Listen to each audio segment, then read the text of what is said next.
BookTube, aujourd'hui on se retrouve pour une nouvelle vidéo où je vais vous parler de Twisted Lies, donc le quatrième tome de la saga Twisted, livre d'Anna Wong bien sûr. Alors, dans ce livre on va parler de Stella, qui est la quatrième meilleure pote d'Ava. D'ailleurs, dans la fin du tome 3, ils avaient tous pris Stella et lui avaient dit «Ah bah t'es la seule célibataire maintenant». Et elle s'est dit ouais je m'en fous, moi je vais rester célibataire. Sauf que c'était pas ce qu'avait prévu Anna Wong et merci Anna.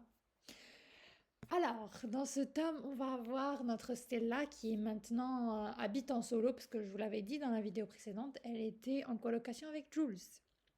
Mais maintenant que Jules s'est mis en couple avec Joss, ils emménagent ensemble. Ce qui fait que Stella se retrouve sans colocataire. Le problème, c'est pas autant la colocataire que le fait que Jules payait la moitié du loyer avec Stella. Et du coup, maintenant Stella peut plus payer le loyer parce qu'elle vient de se faire virer du magazine de mode dans lequel elle travaillait. Et du coup, elle va chez le propriétaire de l'immeuble, Christian, pour lui dire qu'elle va partir. Il faut savoir qu'il leur a fait un énorme rabais sur le loyer et que c'est par courtoisie qu'elle y va. Elle lui dit je vais m'en aller parce que je suis plus capable de le payer toute seule, j'ai que la moitié du loyer. Mais dès qu'elle arrive chez Christian et qu'elle lui expose le problème, il lui dit ah c'est pas grave, tu peux payer juste la moitié du loyer, ça me dérange pas. En échange, tu vas juste devoir me rendre un petit service, tu vas arroser les plantes dans mon appartement de temps en temps. Elle est toute contente hein, parce qu'elle adore cet appartement, elle veut toujours y vivre, donc c'est tout bénef pour elle. Elle croit que Chris fait tout ça juste par pure bonté et parce que, en fait, Christian, c'est l'ex-patron de Reese. Vous vous souvenez, Reese de Bridget? Lui, Chris, c'était son patron à lui quand il travaillait en tant que garde du corps.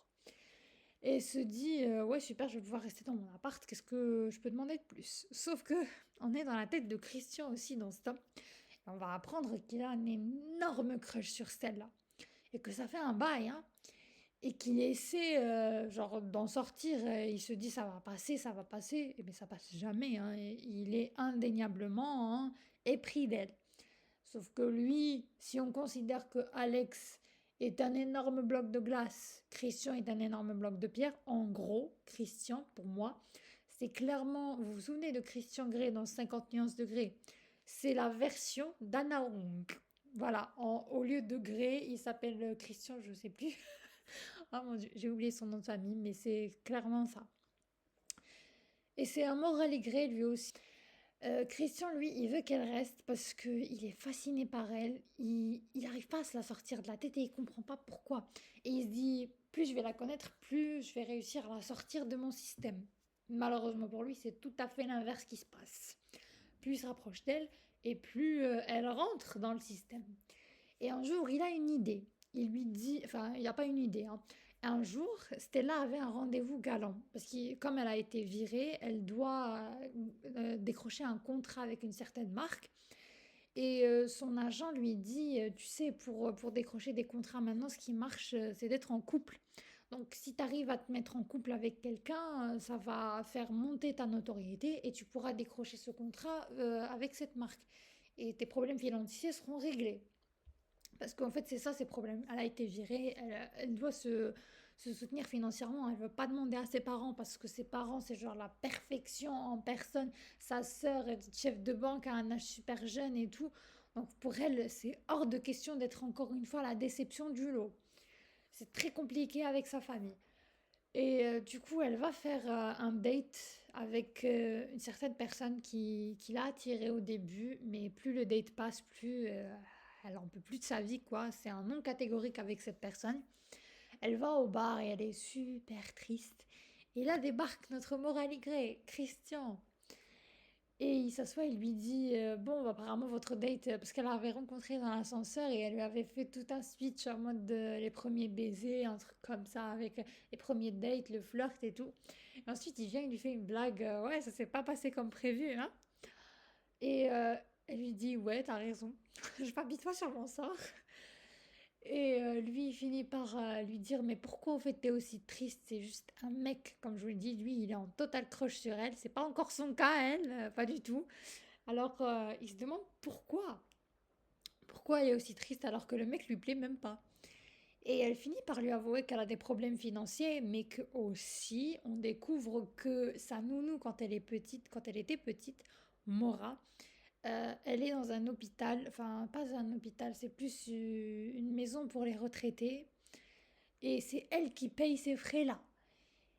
Parce que ses parents sont pas au courant qu'elle fait ça pour elle, parce qu'il faut savoir que la fille de Mora est morte, donc elle a plus personne à part Stella. C'est elle qui prend soin d'elle, c'est elle qui va lui rendre visite dans cette maison pour les vieux et pour parce qu'il faut savoir que Mora est une maladie, elle a l'Alzheimer et du coup elle se rappelle pas. Parfois elle se rappelle même pas de Stella et elle se rappelle que des bribes de souvenirs et tout. Et elle lui raconte, elle lui dit, eh ben voilà, j'ai des problèmes financiers, je suis à bout et je comptais sur ce mec-là pour qu'il m'aide à augmenter ma notoriété sur les réseaux sociaux, pouvoir régler mes problèmes d'argent et ouais, m'en sortir toute seule, quoi. Et là, lui, il fait mine de réfléchir et il lui propose un arrangement. Il lui dit, si t'as autant besoin d'un fake dating, je peux être ton mec. Elle est un peu choquée, mais vu qu'elle a clairement pas le choix et que c'est Christian, je sais plus son nom de famille, machin, et qu'il a de la notoriété lui et beaucoup de pouvoir et que ça la ferait grimper en flèche, elle accepte. Et ils sont ensemble, hein, concrètement, hein, devant le monde entier. Ils font des photos. Il lui dit tu peux prendre toutes les photos de moi que tu veux, il n'y a pas de souci. Tu vas m'accompagner à des espèces de galas, des œuvres de charité, tout ça, parce que ça fait partie de mon taf, vu que je suis responsable d'une société, je dois aller parler à mes investisseurs et tout, tu viens avec moi. Et elle finit par accepter, comme je vous l'ai dit. Et de fil en aiguille, du fake dating, bien évidemment, ils vont passer au vrai dating. Et leur histoire est trop trop belle, c'est mon tome préféré. Alors je le dis et je le redis, j'adore Christian et Stella, ils étaient trop trop trop mignons. Mention spéciale à la licorne, mention spéciale à la licorne en plus. J'ai adoré ce petit détail. Et ce tome, ça va vraiment être l'évolution de leur relation. Attention, il y a des plot twists et des casseroles à la fin que j'ai pas vu venir, pas du tout. Et j'étais choquée, mais choquée d'une bonne façon. Au fait, comparé aux autres tomes, celui-là, pépite. C'est celui que j'ai préféré de toute la saga. Comme quoi, elle a laissé le meilleur pour la fin. En ce qui me concerne, ce n'est que mon opinion. Si vous préférez un des autres tomes, chacun est libre. Je vous dis juste mon avis. Pour moi, ça a été lui le gros coup de cœur ultime. J'ai adoré. Et du coup, on va apprendre beaucoup plus de choses sur et Christian et Stella et le voyage en Italie. Oh, c'était trop beau. Franchement, elle sait gérer à Naunga. Sa plume est extraordinaire.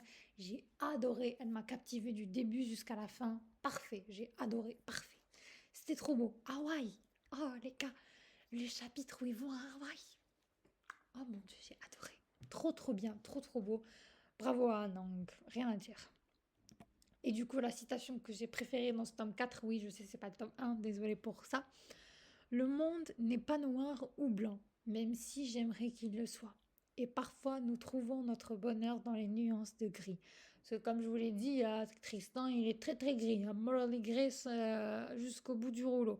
Mais on l'aime, hein, parce que comment il traite Stella. Je vous jure, pour lui, genre c'est le Saint Graal. Il la perd, il crève. Just wow. Franchement, pour ces personnages masculins autant que féminins, parce que je les ai adorés, toutes autant qu'elles sont, hein. Franchement, c'était une saga. Waouh! Merci à Naoung pour cette excellente saga. J'ai vraiment adoré à relire. Et dites-moi ce que vous en avez pensé.